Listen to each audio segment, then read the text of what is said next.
Hello बच्चों, welcome to this amazing YouTube channel Roohi online classes. So बच्चों, आज के इस वीडियो में हम लोग देखने वाले हैं क्लास 10th का चैप्टर नंबर 1 जो कि है लाइफ प्रोसेस। एंड बच्चों, इसके पहले वीडियो में हम लोगों ने इसके बहुत सारे पार्ट कवर कर लिया है और आज हम लोग इस वीडियो में देखने वाले हैं रेस्पिरेशन इन ह्यूमन बींग्स। तो अभी तक बच्चों आप लोगों ने प्रीवियस वीडियो नहीं देखा है तो सबसे पहले जाके पुरानी वीडियो को अच्छे से देखें ताकि ये वीडियो जब भी आप देखें आपको बहुत ही अच्छी तरीके से समझ में आए। तो बच्चों, अभी तक आप लोगों ने वीडियो को लाइक नहीं किया है तो सबसे पहले वीडियो को एक लाइक करके चैनल को सब्सक्राइब कर लीजिए ताकि जब भी मैं ऐसी वीडियोस अपलोड करूं सबसे पहले नोटिफिकेशन आप तक पहुंचे। तो बच्चों, स्टार्ट करते हैं हमारा अभी का आगे का वीडियो। बच्चों, कल के क्लासेस में हम लोगों ने देख लिया था ह्यूमन डाइजेस्टिव सिस्टम पूरा अच्छे से, एंड आई होप कि आप लोग वो वीडियो देख चुके होंगे। Now we will started respiration. तो बच्चों, आज हम लोग रेस्पिरेशन देखेंगे। तो रेस्पिरेशन पढ़ाने से पहले बच्चों, ये वीडियो स्टार्ट करने से पहले मैं आपको एक टॉपिक अच्छे से एक्सप्लेन करना चाहूंगी जो बहुत सारे बच्चों का डाउट रहता है। तो बच्चों, यहाँ पे आपका डाउट मैं एक पेज पे सॉल्व करना चाहूंगी। जैसे कि बच्चों, अभी तक आप लोग रेस्पिरेशन के बारे में पढ़े होंगे,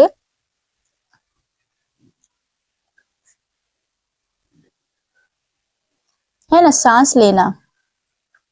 रेस्पिरेशन के बारे में बच्चों आप इतना ही पढ़े होंगे। इसमें आप लोग पढ़े क्या है कि हम लोग इन्वायरमेंट से, पेड़ पौधों से हमें ऑक्सीजन मिलता है एंड हम लोग अपनी बॉडी से CO2 को रिलीज करते हैं, है ना, कार्बन डाइऑक्साइड गैस निकालते हैं जब हम लोग सांस छोड़ते हैं। लेकिन बच्चों, ये आपकी जो डेफिनेशन है ये गलत है। ये रेस्पिरेशन नहीं बच्चों, ये ब्रीथिंग बोलते हैं बच्चों उसको। देखिए, ब्रीथिंग का मतलब होता है सांस लेना, मतलब कि ऑक्सीजन हम लेते हैं एंड कार्बन डाइऑक्साइड हम लोग शरीर से बाहर निकालते हैं और ऑक्सीजन लेते हैं। तो बच्चों, ये जो प्रोसेस होता है इसे हम लोग ब्रीथिंग बोलते हैं। But respiration is another thing, मतलब कि जब ये ऑक्सीजन होता है हम लोग लेते हैं, आफ्टर दैट ये हमारे लंग्स में जाता है। लंग्स में बच्चों बहुत सारे एल्विलाई पाए जाते हैं, कैपिलरीज, ब्लड कैपिलरीज पाई जाती हैं। उसके बाद जो पूरा हमारा ऑक्सीडेशन होता है फूड का, उसे हम लोग रेस्पिरेशन बोलते हैं। तो वही बच्चों आज हम लोग रेस्पिरेशन समझेंगे पूरा डेफिनेशन के साथ, तो आपको ज्यादा अच्छे से समझ में आएगा। ये रफली मैंने आपको सिर्फ ब्रीथिंग एंड रेस्पिरेशन समझाया था। तो ब्रीथिंग एक अलग चीज है, जो अभी तक आप लोगों ने पढ़ा था ऑक्सीजन एंड कार्बन डाइऑक्साइड के बारे में, वो ब्रीथिंग था। बट रेस्पिरेशन क्या है आज हम लोग इस वीडियो में देखेंगे, और इनके टाइप्स क्या होते हैं इनको भी हम लोग देखने वाले हैं। तो बच्चों, अभी तक आप लोगों ने वीडियो को लाइक नहीं किया है तो सबसे पहले वीडियो को एक लाइक करके चैनल को सब्सक्राइब कर लीजिए। तो बच्चों, यहाँ पे देख लीजिए, रेस्पिरेशन है the process of respiration involves taking in oxygen into the cells. जो ऑक्सीजन अभी तक आप लोगों ने सांस के थ्रू लिया था उनको हमारे एक एक सेल्स में पहुंचाना है। तो बच्चों, अभी आपको सेल्स बताने की तो जरूरत नहीं होगी क्योंकि आप लोगों ने क्लास 9th में सेल बहुत ही अच्छी तरीके से पढ़ लिया है। अब सेल्स में क्या होता है बच्चों, utilising for generating energy from food. जब आप लोगों ने देखा था भोजन का डाइजेशन होता था, इसके पहले वीडियो में आप लोगों ने देख लिया डाइजेशन पूरा अच्छे से। तो जब आपको पता है कि जो भोजन होता है, खाना होता है, उससे हमें एनर्जी मिलती है ना। खाना जितना अच्छा खाएंगे उतनी अच्छी एनर्जी मिलेगी, इतना ही अभी तक आप लोग को पता है। लेकिन नहीं, जब हमारे फूड का डाइजेशन हो जाता है एंड आफ्टर दैट उस फूड के साथ ऑक्सीजन मिक्स होता है, मतलब भोजन का जहाँ ऑक्सीडेशन होता है बच्चों, जहाँ पे ऑक्सीजन मिक्स हो रहा है किसी चीज के साथ ऐड हो रहा है, तब उस प्रोसेस को बच्चों हम लोग ऑक्सीडेशन बोलते हैं। तो यहाँ पे बच्चों हमारे फूड के साथ ऑक्सीजन मिक्स होता है, मतलब कि भोजन का ऑक्सीडेशन होता है। जब भोजन का हमारे फूड का ऑक्सीडेशन होगा तभी हमें एनर्जी मिलेगी। और आपको पता है बच्चों की जो एनर्जी होती है वो हमारी बॉडी में ATP के रूप में रहती है ना, in the form of ATP। Class 9th में ही पढ़ चुके हो ATP, एंड इसका फुल फॉर्म भी आप लोग पढ़ चुके होंगे। इसका फुल फॉर्म होता है बच्चों एडिनोसिन ट्राइफॉस्फेट।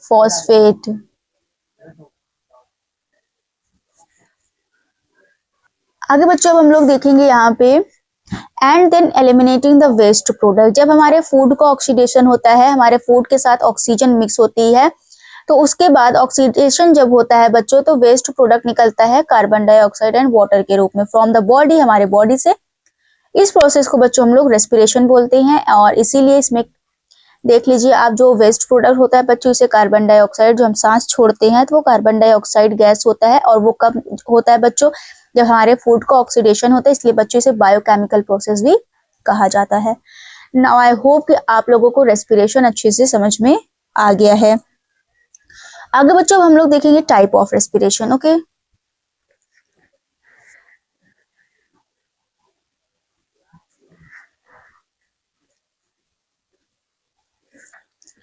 सो बच्चों यहाँ पे अब आप देख सकते हैं टाइप ऑफ रेस्पिरेशन के बारे में। Generally respiration occurs in the availability of oxygen, however respiration can also occur in the absence of oxygen. तो बच्चे यहाँ बताया जा रहा है जो रेस्पिरेशन होता है उसको ऑक्सीजन के अवेलेबिलिटी पे मतलब कि यहाँ पे क्लासिफाइड किया गया है कि अगर ऑक्सीजन अगर प्रेजेंट है और इन the presence of oxygen respiration हो रहा है। जो रेस्पिरेशन हो रहा है बच्चों मतलब कि हमारे फूड का जब ऑक्सीडेशन होता है तो बच्चों वहां पे ऑक्सीजन प्रेजेंट है या फिर नहीं प्रेजेंट है। तो अगर बच्चों ऑक्सीजन प्रेजेंट है तो हम लोग उसको दूसरा नाम बोलते हैं, अगर ऑक्सीजन नहीं प्रेजेंट है तब हम उसको दूसरा नाम बोलते हैं, दूसरे नाम से हम लोग जानते हैं। तो जो रेस्पिरेशन होता है बच्चों यहाँ पे presence and absence of oxygen के हिसाब से दो भागों में इनको बांटा गया होता है। जब ऑक्सीजन प्रेजेंट होता है बच्चों तब इसे हम लोग एरोबिक रेस्पिरेशन बोलते हैं। क्या बोलते हैं? Aerobic respiration. देखो, on the basis of respiration can be classified into two types.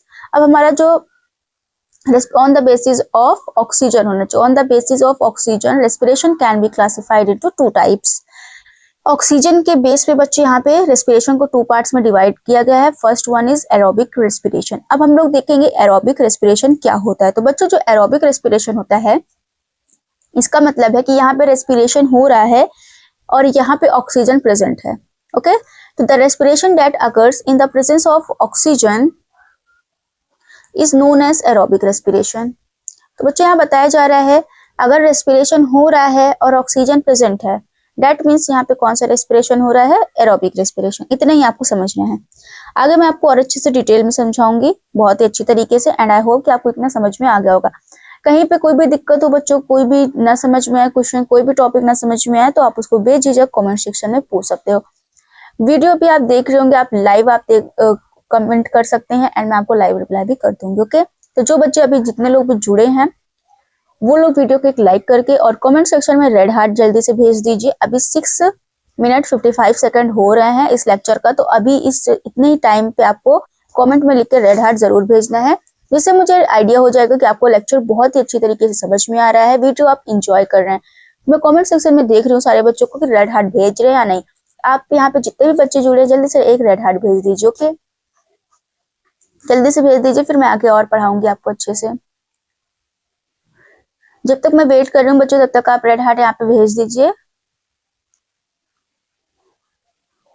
तो बच्चों आई होप कि आप लोगों ने रेड हार्ट भेज दिया है और यहाँ पे अभी तक आप लोगों ने साथ ही साथ नोट्स भी बनाते चल रहे होंगे। तो आगे हम लोग देखते हैं हमारा वीडियो।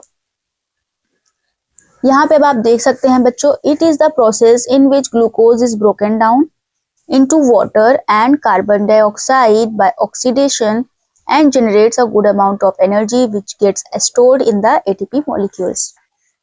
बच्चों कल जितने भी बच्चे जुड़े थे लाइव सेशन में एंड वहां पे आप लोगों ने देखा था, तो बच्चों वहां पे आप लोगों ने देखा था कि डाइजेशन बहुत ही अच्छे तरीके से समझा दिया गया था और लास्ट में जितना भी हमारा फूड होता है उसका डाइजेशन ग्लूकोज के फॉर्म में होता है।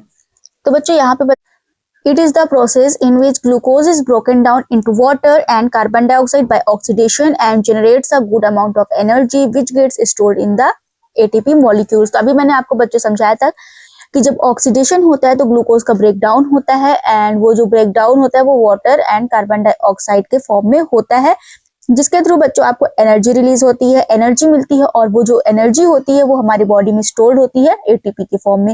एंड अभी मैंने आपको एटीपी का फुल फॉर्म बता दिया है। तो ये बच्चों पूरा था हमारा एरोबिक रेस्पिरेशन।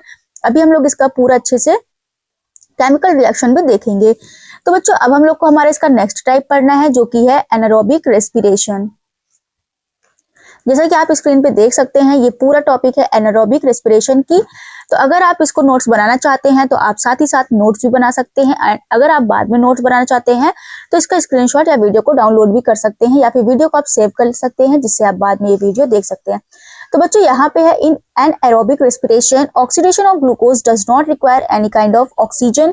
तो यहाँ बताया जा रहा है कि इस तरीके के रेस्पिरेशन में किसी भी तरीके की ऑक्सीजन की आवश्यकता नहीं होती है जब ग्लूकोज का ऑक्सीडेशन होता है। During this process, one molecule of glucose is broken down into two molecules of pyruvate and small amount of energy 2 ATP generated। आगे बच्चों मैं आपको बताऊंगी कि पायरुवेट क्या होता है, पायरुविक एसिड क्या होता है और एटीपी के बारे में पूरा अच्छे से नीचे रिएक्शन दिया गया है, उसको हम लोग समझेंगे तभी हमको ये वीडियो अच्छे से समझ में आने वाली है, तभी हमें ये टॉपिक समझ में आएगा। तो बच्चों अब हम लोग देखेंगे इसका पूरा अच्छे से रिएक्शन देखेंगे, तब आपको बहुत ही अच्छे से ये समझ में आएगा। सो बच्चों यहाँ पे अब आपको एक ब्रेक डाउन ऑफ ग्लूकोज दिख रहा है, आपको ये बहुत ही अच्छे से समझना है क्योंकि ये इस साल के प्री बोर्ड के एग्जाम में ये क्वेश्चन आया था कि break down of glucose by various pathway, मतलब कि आपको उसमें एक्सप्लेन करना था और अगर आप इसको समझ लिए तो ये आपके बोर्ड एग्जाम में भी आ सकता है।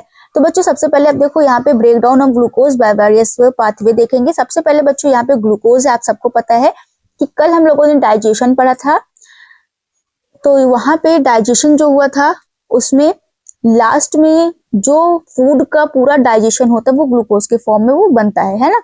तो आफ्टर दैट जो ग्लूकोज होता है बच्चों, जब वहां पे ऑक्सीजन आता है तो देखो यहाँ पे ग्लूकोज से पायरुवेट बनता है। अब यहाँ पे जब ग्लूकोज से पायरुवेट या फिर पायरुविक एसिड बनता है, अब यहाँ पे डिपेंड करेगा कि ऑक्सीजन है या फिर नहीं है।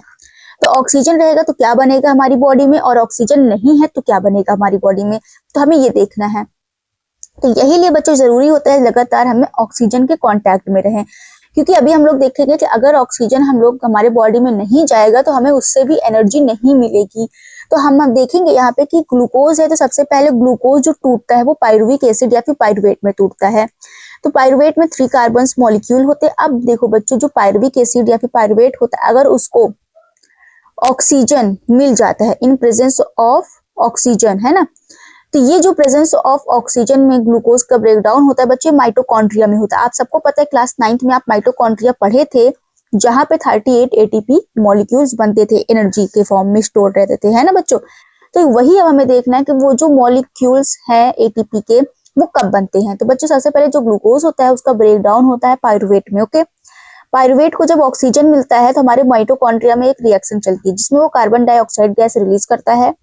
H2O का मतलब होता है वाटर बनाता है और एनर्जी बनाता है। एनर्जी जो बनाता है बच्चों 38 एटीपी के मॉलिक्यूल्स होते हैं और कार्बन डाइऑक्साइड जो गैस रिलीज होता है उसको हम लोग शरीर से बाहर निकाल देते हैं। अब बच्चों ये दोनों है जब ऑक्सीजन नहीं होता है।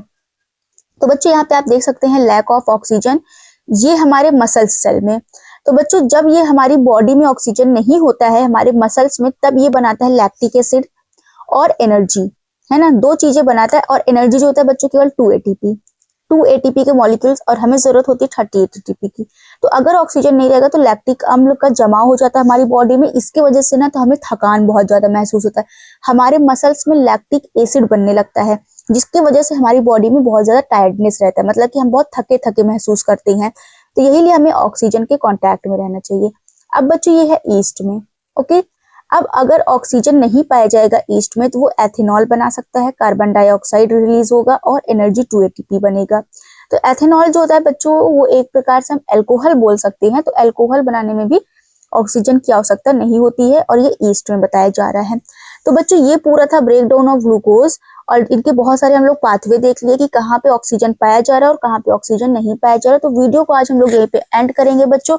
तो अभी तक आप लोगों ने वीडियो को पूरा देख लिया और वीडियो आपको अच्छी लगी है, वीडियो अच्छे से समझ में आए तो सबसे पहले वीडियो को एक लाइक कर लीजिए और चैनल को सब्सक्राइब कर लीजिए ताकि ऐसी वीडियो जब भी चैनल पे अपलोडेड हो सबसे पहले नोटिफिकेशन आपके पास पहुंचे। तो मिलते हैं बच्चों हमारे नेक्स्ट वीडियो में, तब तक के लिए बाय बाय।